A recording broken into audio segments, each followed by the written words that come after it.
নমস্কার, জয় মাতারা, জয় গুরু বামদেব। আমি জ্যোতিষ গুরু দ্রোণাচার্য। দর্শক বন্ধু, আপনি প্রচণ্ড চিন্তাগ্রস্ত হয়ে আছেন।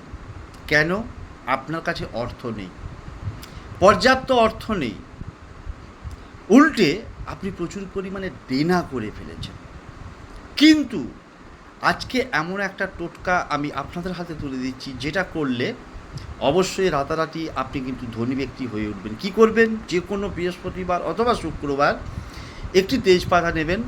তেজপাতা নিয়ে, নিখুঁত তেজপাতা, সেই তেজপাতার একটি দিকে একটা সংখ্যা বলছি, ম্যাজিক্যাল নাম্বার 2140,921, এই নম্বরটাকে লিখে তেজপাতাটাকে আপনি কী করবেন, সঙ্গে সঙ্গে মোমবাতি বা প্রদীপে আপনি পুরো তেজপাতাটাকে পুড়িয়ে নেবেন এবং সেই ছাইটাকে যে কোনো একটা পাত্রে ধরে সেই ছাইটাকে নিয়ে গিয়ে সঙ্গে সঙ্গে আপনি যে কোনো গাছের গোড়ায় দিয়ে দেবেন এবং তেজপাতাটা যখন পুড়বে আপনি আপনার যে মনের যে কামনা, মনস্কামনা বলতে ভুলবেন না।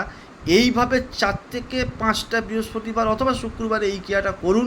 দেখুন কিভাবে আপনার জীবনে রাতারাতি আমূল পরিবর্তন ঘটে যায়।